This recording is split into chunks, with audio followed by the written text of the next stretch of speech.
Hello! Today I'm going to give you a brief review about my 1/325 scale radio-controlled Titanic. It is a ready-to-run, right out of the box scale model. It's very detailed, and it's overall a really fun model to have and operate. As you can see here, it's rather large. It's about almost 3 feet long, and the battery, it's a 9.6 volt battery pack that comes with the model. And you see there, it's under the compass there on the midships there on the boat deck, and then there's the power button up there in the front by the bow. So it is infrared, wireless, fully electronic. The controller is kind of like a radio-controlled car controller, so that's a little odd for a model boat, but it works just as well, and it's actually quite easy to use. There is steering throttle, trims on there, and overall, you know, it works very well. It's a triple screw, just like the real ship there, and there's a rudder. Now, the rudder is a little undersized, again, just like the real ship.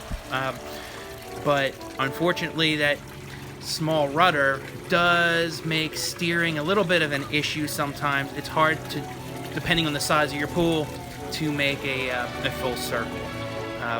But there are ways around that by using reverse and, you know, letting the ship float, and, you know, it's just something you have to get a feel for, which you would as soon as you use the ship.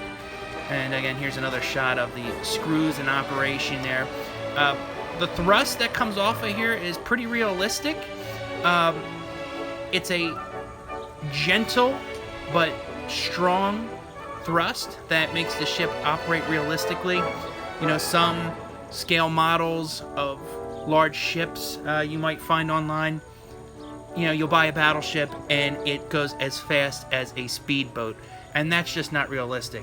But with this model, the Titanic here, it does operate the way it should. So it looks very realistic when it's operating, and I couldn't be happier with that. And you can, you know, of course, alter the speed too. You can make it go faster, you can make it go slower, but it doesn't go too fast. Now, it's also lit, as you can see here. I'm really happy with the lights. I think they're cool, but one downside is the funnels are illuminated from the inside, so it makes them glow orange in the dark.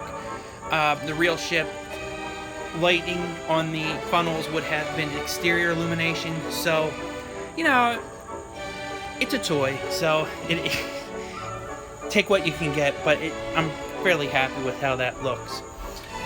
Now, making a movie, and so you'll see here, I have been practicing making that movie with styrofoam icebergs, so that's something you can do with this model as well, as I have.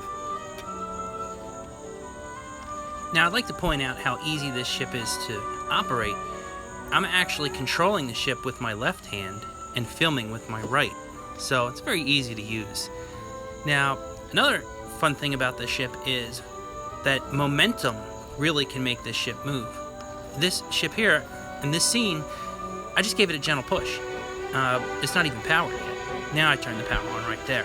But it's just like a real ship, just like the Titanic. Momentum helped carry it into the iceberg.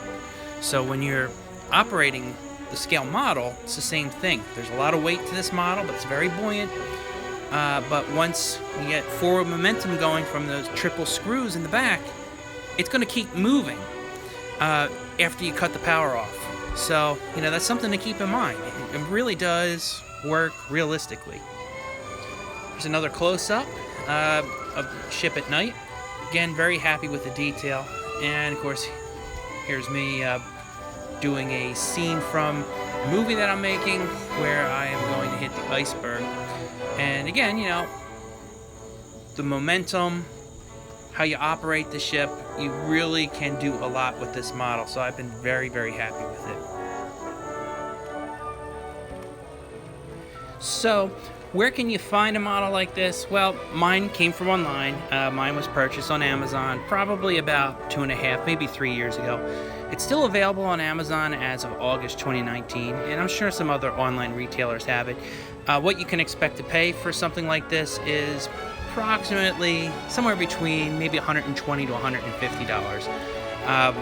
Again, for the money, I think it is worth it if you're really into the Titanic and you're really into radio-controlled boats.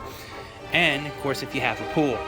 I don't know how well this would work on a lake, how far the range is. You know, I've only ever used it in a pool.